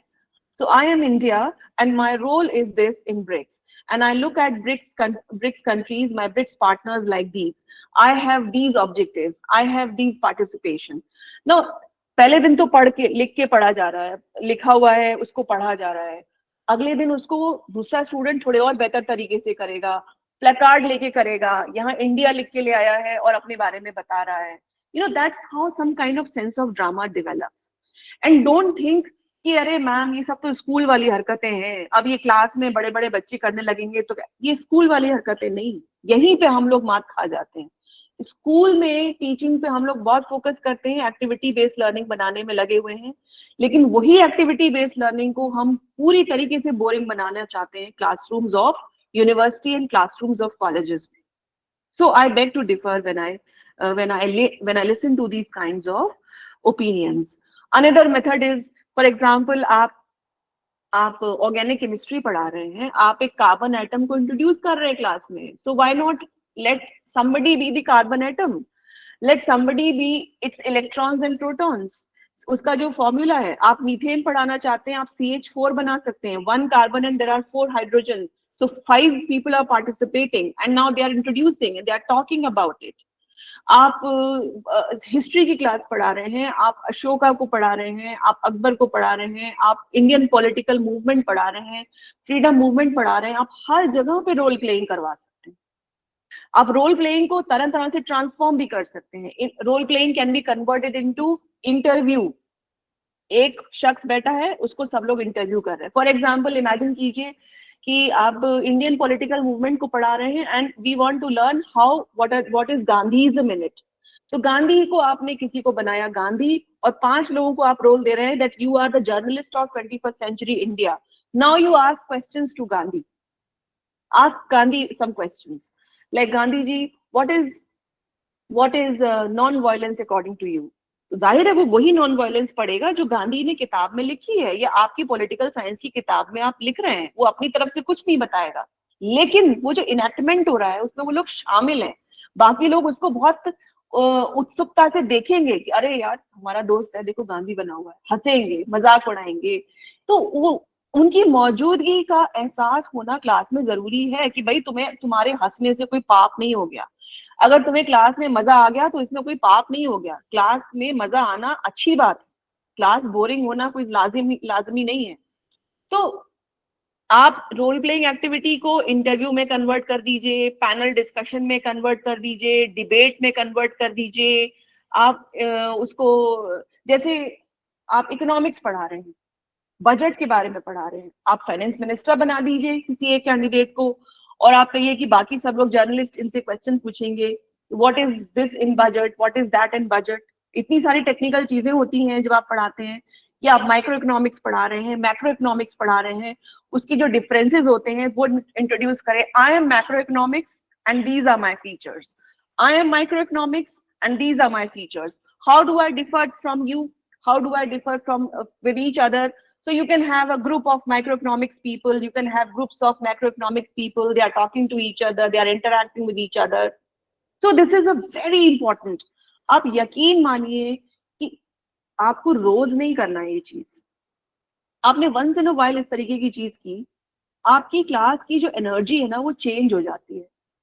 आपके स्टूडेंट्स एक्साइटेड रहते हैं, यार वो टीचर की क्लास में बड़ा मजा आया, उस दिन वो डिस्कशन होता है बाहर, सर की क्लास में बड़ा मजा आया, अरे चलेंगे, अगली बार मैं भी चलूंगा, सर मेरे को भी पार्टिसिपेट करना है, sir I will also do this. पहले दिन आप 2 हाथ उठे हुए देखेंगे, अगले हफ्ते में आप 4 लोग देखेंगे कि 4 लोग पार्टिसिपेट करना चाहते हैं। So you will see that this kind of message spreads. ठीक है, आपको शुरू में सपोर्ट नहीं मिला, शुरू में आपको बहुत मेहनत करनी पड़ी, बहुत ज्यादा एफर्ट करना पड़ा, आपको प्लेकार्ड भी बना के देना पड़ा, आपको चिट्स भी बना के देने पड़े, आपको स्पीच भी हेल्प करनी पड़ी, लेकिन बाद में ये चल पड़ेगा, ये सिलसिला चल पड़ेगा, ये सिलसिला नहीं रुकेगा। और आप मेरे ट्रस्ट कीजिए कि जब स्टूडेंट ये चीजें करते हैं ना, इतना ज्यादा करने लगते हैं कि आपको कहना पड़ता है यार हम थक गए, थोड़ा कम करो। चल, आपको मौका देते देते आप थक जाएंगे, आपके पास इतने सारे स्टूडेंट्स अपनी। आप देखिए, टीचर सेंटर्ड क्लासरूम को छोड़िए, लर्नर सेंटर्ड क्लासरूम बनाइए, उसमें टीचर की असली जीत है, उसमें टीचर का असली इवोल्यूशन है। It is very important. अब रोल प्लेइंग को अगर आप देखें ना, रोल प्लेइंग के बहुत सारे पहलू हैं। Role playing can be 1 person, role playing can be 2 people, role playing can be interview form, role playing can be dialogue form, role playing can be panel discussion form, role playing can be between the teams. आपने class में 4 teams बना दी। मेरा team बनाने का तरीका क्या होता है, मैं क्लास में जाती हूँ, मैं क्लास में स्टूडेंट्स को कहती हूँ कि 4 टीम चाहिए आज, 3 टीम चाहिए, 2 टीम चाहिए। 2 टीम चाहिए तो 1 2 1 2 1 2 करके सारे स्टूडेंट्स को काउंटिंग किया, सारे 1s इधर जाएं, सारे 2s इधर जाएं। 1 2 3 4 करना है तो 1 2 3 4 1 2 3 4 करके सबको किया। 1 वाले इधर आ जाएं, 2 वाले इधर जाएं, 3 वाले उधर, 4 रैंडम कीजिए, दोस्ती नाते सब निकलवाइए, ताकि सब एक दूसरे के साथ काम करें, एफिशिएंटली उठे बैठे। कमजोर वाला इंटेलिजेंट के साथ, इंटेलिजेंट वाला थोड़े से बदमाश के साथ, बदमाश वाला एकदम थोड़े से शाय स्टूडेंट के साथ। और देखिए, कभी किसी स्टूडेंट की इस टैलेंट को वो मत कीजिए, अरे यार तुम तो बस भागने दौड़ने में ही रहोगे। अरे भागना दौड़ना बहुत इंपॉर्टेंट टैलेंट है भाई, इट्स वेरी इंपॉर्टेंट। आपका वो स्टूडेंट जो भाग रहा है दौड़ रहा है, वो आपको क्लास के बाहर से लाके 4 रिसोर्सेज लाके देगा। मैम मैं ये डंडा लेकर आया हूँ, सर हम ये बेंच ले आए हैं, sir I can make this placard, sir दूसरे वाले कमरे में वो रखा हुआ है, sir I will talk to that teacher. This is how you can create that environment. After this, देखिए दूसरा जो एक चीज जो थिएटर एक्टिविटीज में हम लोग करते हैं सबसे इंपॉर्टेंट होता है, वो होता है focus on the, look at your class, how your class is constructed. आपकी क्लास में आप थोड़ा सा अंदाजा कर लेते हैं 1 या 2 दिन में किस तरीके के स्टूडेंट हैं और कैसे हम उनको मैनेज कर सकते हैं. आप इंग्लिश मीडियम के टीचर हैं या आप हिंदी मीडियम के हैं, या जो भी आप अपने किसी भी भाषा को आप पढ़ा रहे हैं, भाषा के माध्यम से पढ़ा रहे हैं, please allow students to use the language that they know. Don't be very strict with आज इंग्लिश ही बोलना है, हमारी क्लास में इंग्लिश ही चलती है. नहीं नहीं, उसको पहले आप एडजस्ट करने दीजिए, उसको पहले आप कंफर्टेबल बनने दीजिए, थोड़ी बहुत हिंदी चलने दीजिए, थोड़ी बहुत उसकी मदर टंग आने दीजिए, उसके बाद वो अपने आप सीखेगा. लेकिन जब उसको ये पता है कि मैं जैसे ही मुंह खोलूंगा मुझे इंग्लिश बोलनी है और मुझे इंग्लिश आती नहीं है, तो वो कभी मुंह नहीं खोलेगा, वो कभी आगे नहीं आएगा. So these kinds of minute observations are important. Now, the second thing about second very important activity is that the theater, अब कुछ चीजों को आप लंबे तौर पे चलाइए.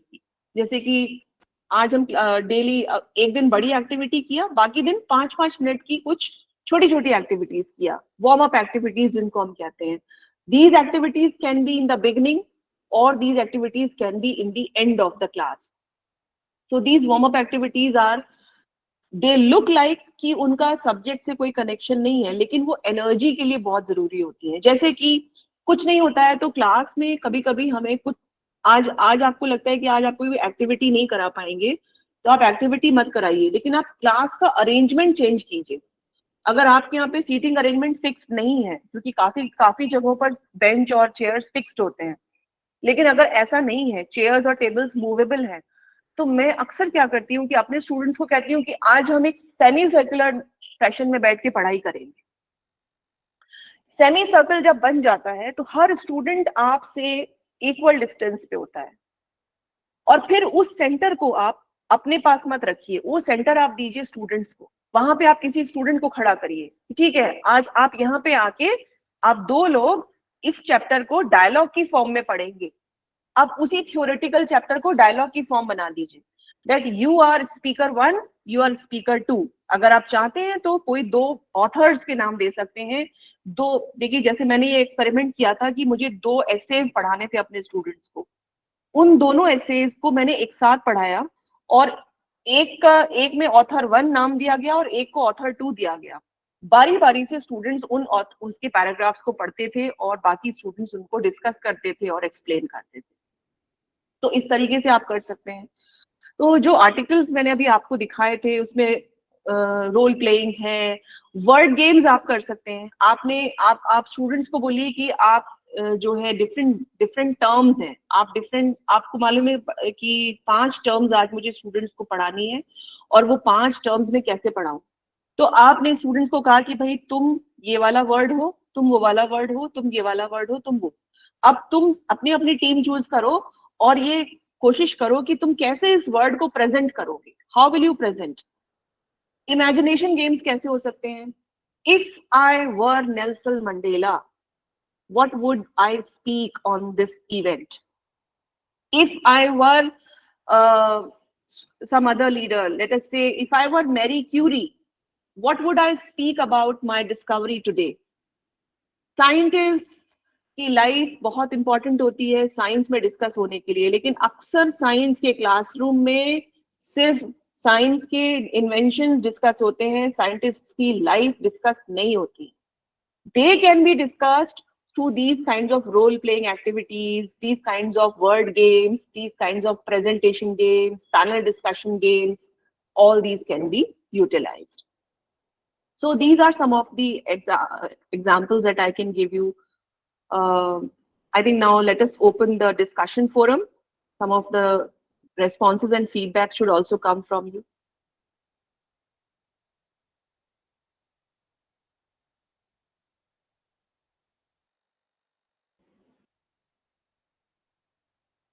There is nothing to ask, nothing to discuss.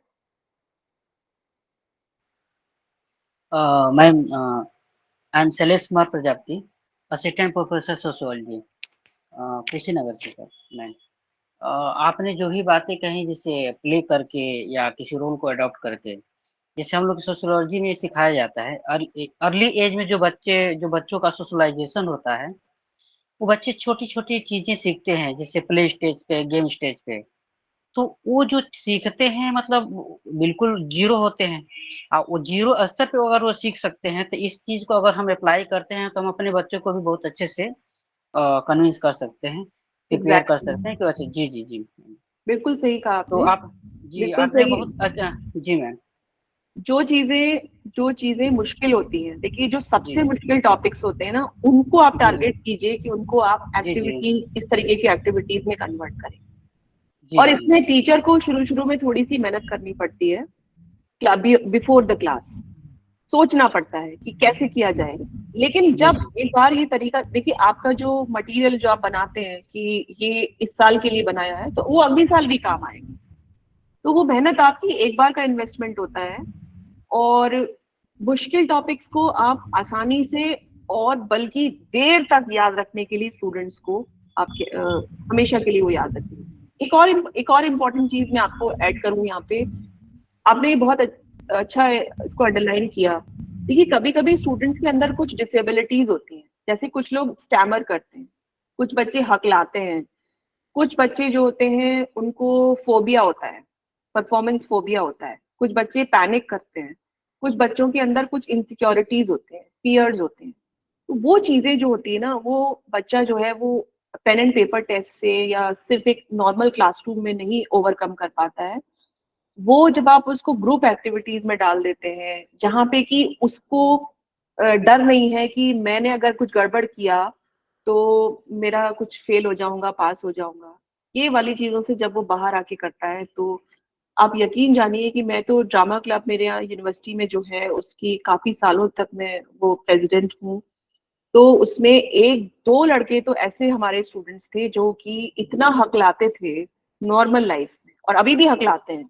लेकिन जब वो थिएटर में आते हैं, जब वो स्टेज पे आके डायलॉग बोलते हैं, तो वो फ्लॉलेस बोलते हैं, बिल्कुल फ्लॉलेस। क्यों बोलते हैं ऐसा?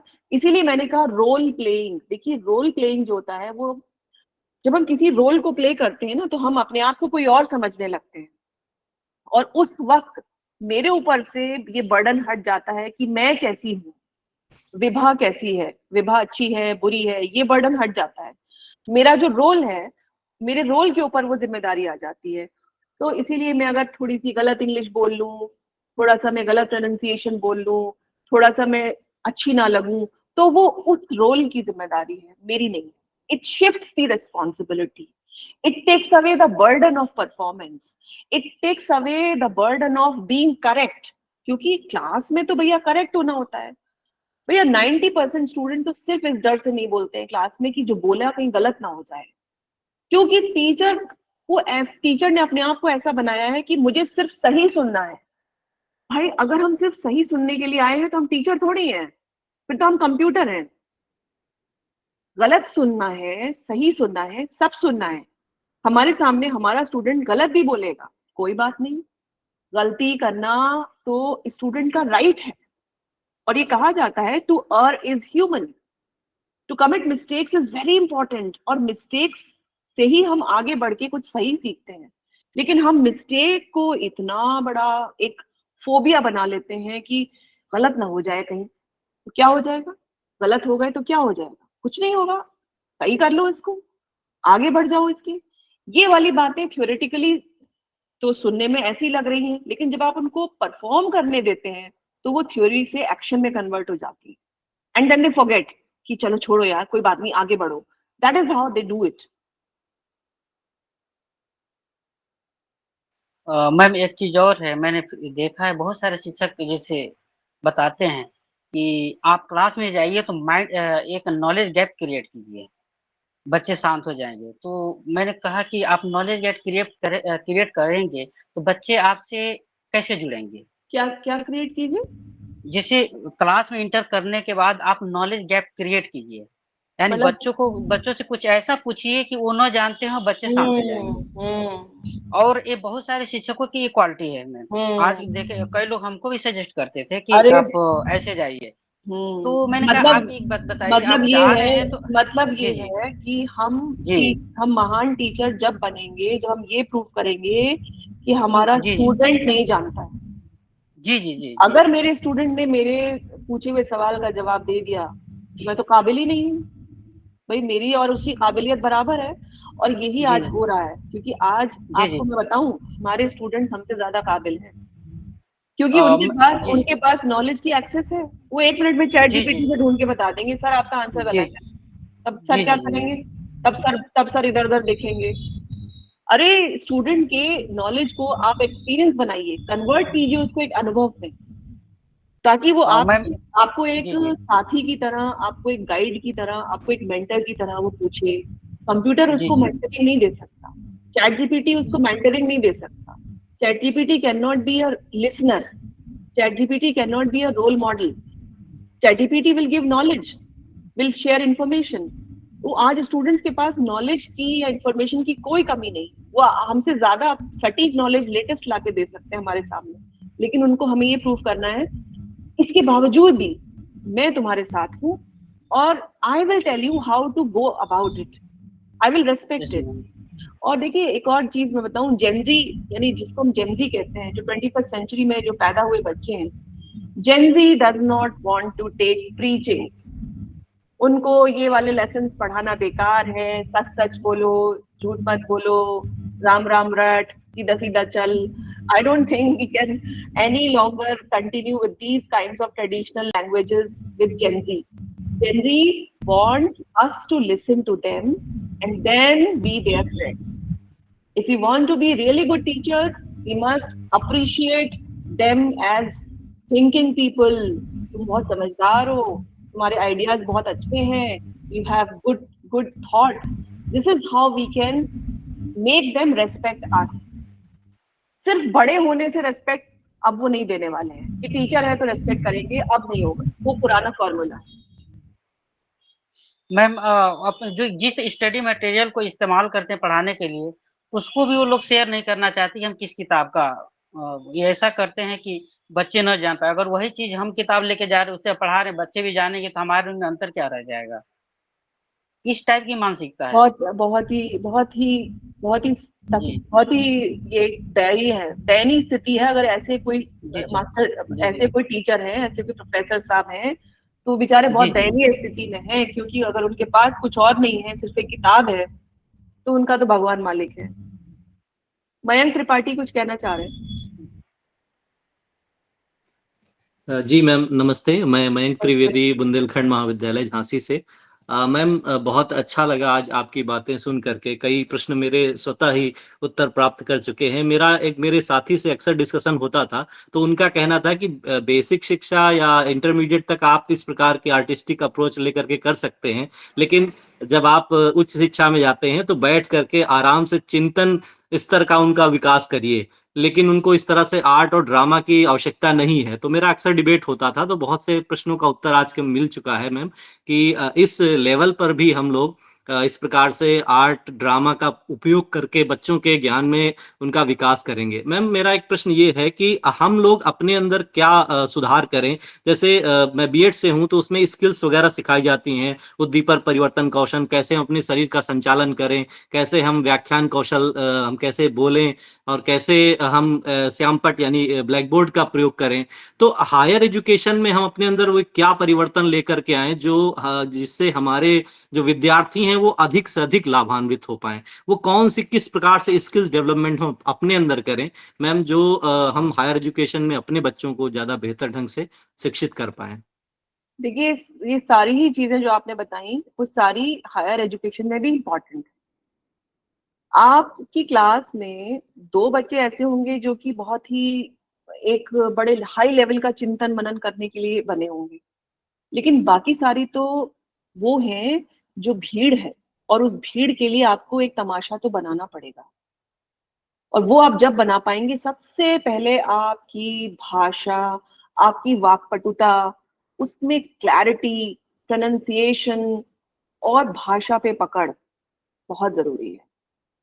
मतलब गोल गोल बोलने वाला, कम हल्के हल्के बोलने वाला, अनइम्प्रेसिव तरीके से बोलने वाला शिक्षक कभी भी अपने स्टूडेंट्स के ऊपर वो पकड़ नहीं बना सकता जो उसको बनानी चाहिए। तो जब स्टूडेंट्स पहली ही चीज में आपकी पकड़ से निकल गए तो फिर आप उनको पकड़ने का भागेंगे। ठीक है, आप चिंतन करिए, मनन करिए और गहराई तक जाके बातें कीजिए उनके संग। एक एक दार्शनिक की तरह भी हमें व्यवहार करना चाहिए। हर वक्त हम तमाशाई क्लासरूम नहीं बना सकते हैं, वो भी मैं उससे अग्री करती हूँ। लेकिन पहले आपको पकड़ बनाने के लिए अपनी वाक्पटुता, अपने व्याख्यान में एक एक संवेदनशीलता, उसके अंदर भाषा के उतार चढ़ाव, उसमें बहुत हाई लेवल के और बहुत जनरल लेवल के हर तरीके के आपके इडियम्स होने चाहिए। ये सारी चीजें एक टीचर को बैलेंस करके चलना चाहिए।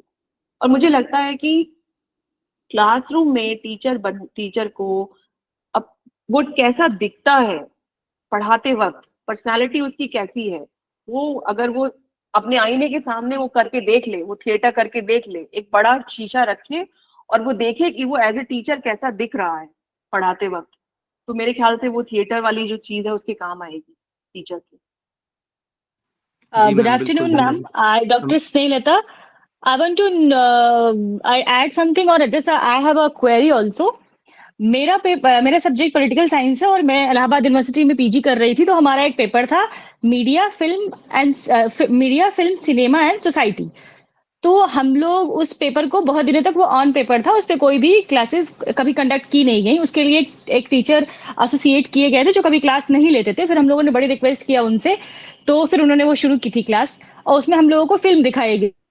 हम लोग इमेजिन भी नहीं कर पाते थे कि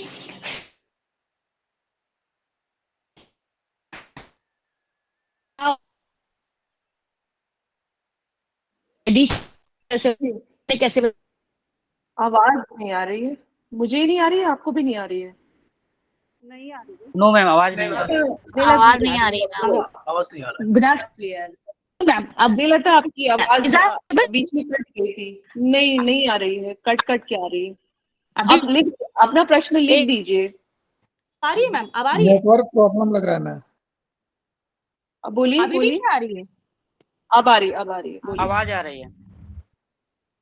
एक्चुअली मैम हम वही बता रहे थे कि मतलब हम लोगों का भी एक पेपर था जिसको कभी पढ़ाया ही नहीं गया, और लेकिन फिर बाद में जब पढ़ाया गया तो हम लोगों को लगा कि सिनेमा थिएटर के थ्रू भी हम स्टेट को और अलग अलग थिंकर्स को समझ सकते हैं कि दरिदा, फूको एंड डीकंस्ट्रक्शन कैसे होता है और बहुत सारे स्टेट्स को कैसे समझ सकते हैं और बहुत सारी आइडियोलॉजीज कैसे समझे कि मार्क्सिस्ट व्यू से पिक्चरें कौन सी बनती है, सोशलिस्ट व्यू से पिक्चरें कौन सी बनती है। ये बाद में हम लोग को समझ में आया। बहुत ये हम लोगों के लिए हैरान होने वाली बात थी।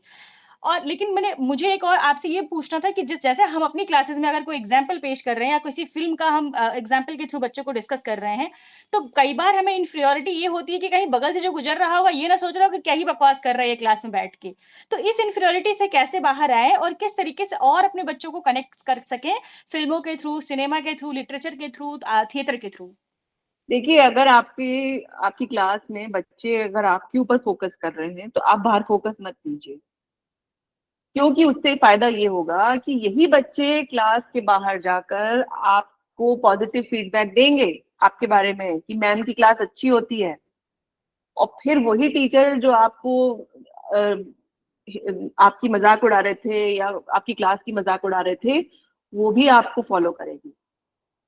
तो देखिए, बच्चे जो होते हैं ना वो अपनी टीचर की गुड पब्लिसिटी करने के लिए सबसे अच्छा माध्यम होते हैं, और बच्चे बोलते जरूर हैं।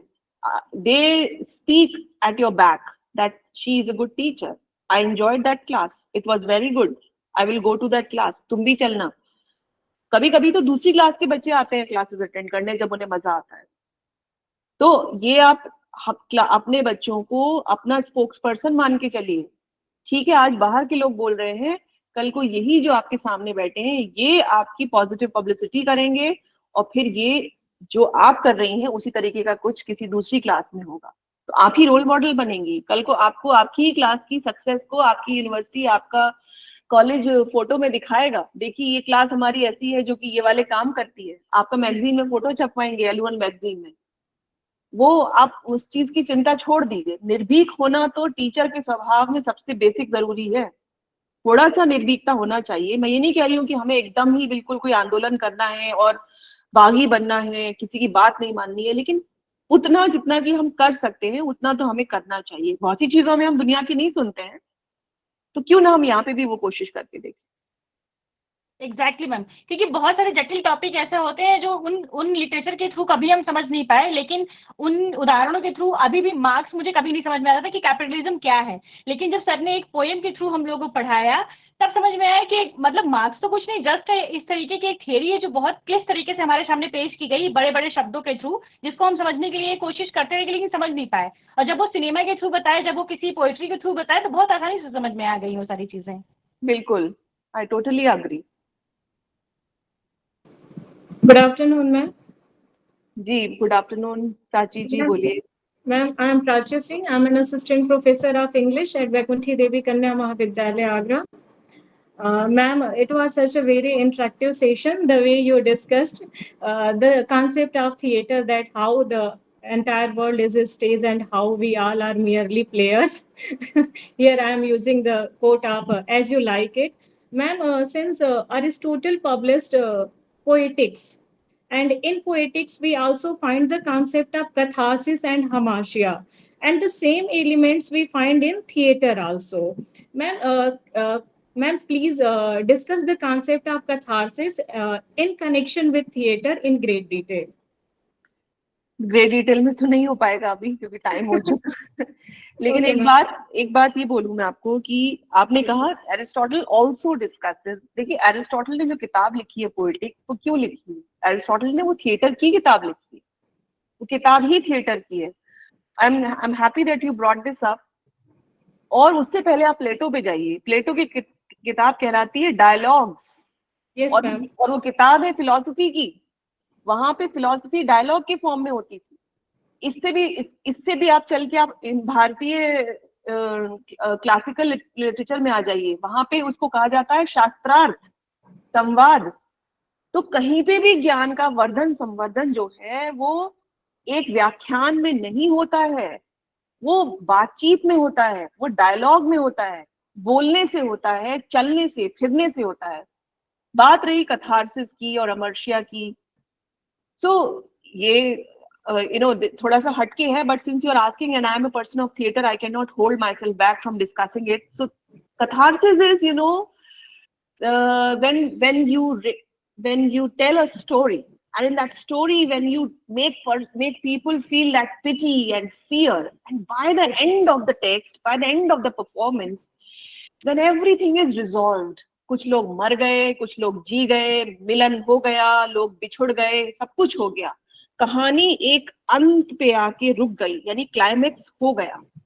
आपके अंदर जो गुबार उठा था भावनाओं का, वो गुबार शांत हो जाता है और आप एक हल्कापन महसूस करते हैं, वो कहलाता है कथारसिस। एंड अमर्शिया तो वो है जो कि हर महान इंसान के अंदर एक ऐसी कमजोरी कि वही कमजोरी उसको अंत में ले डूबे। ओके, जिसको हम लोग एक इडियम में कहते हैं the chink in the armour. Okay, that small hole, एक लोहे के बने हुए बख्तर बंद कपड़े जिससे कि वॉरियर्स पहन के लड़ा करते थे, अगर उसमें छोटा सा भी छेद होता था ना, वो उनकी जान ले लेता था, क्योंकि वहीं से तीरों में लगा हुआ जहर वहां से घुस जाता था बॉडी में और वो उनको मार देता था। तो एक छोटी सी गलती इंसान के बड़े से बड़े किरदार को गिरा सकती है, उसके बड़े से बड़े चरित्र को, उसकी चारित्रिक ताकत को हराशाई कर सकती है। उसको कहते हैं हम अमर्शिया। मैकबेथ हो या जूलियस सीजर हो, हैमलेट हो, किंग लियर हो, सबके अंदर मौजूद है अलग अलग तरीके से। ओथेलो हो। All right, thank you ma'am. Thank you. तो I think we can wrap up now. Thank you so much. Thank you, ma'am. Thank you so much. Thank you, ma'am. Thank you. Thank you so much, ma'am. Thank you, ma'am. Thank you, ma'am. Thank you, ma'am. Thank you, ma'am. Thank you.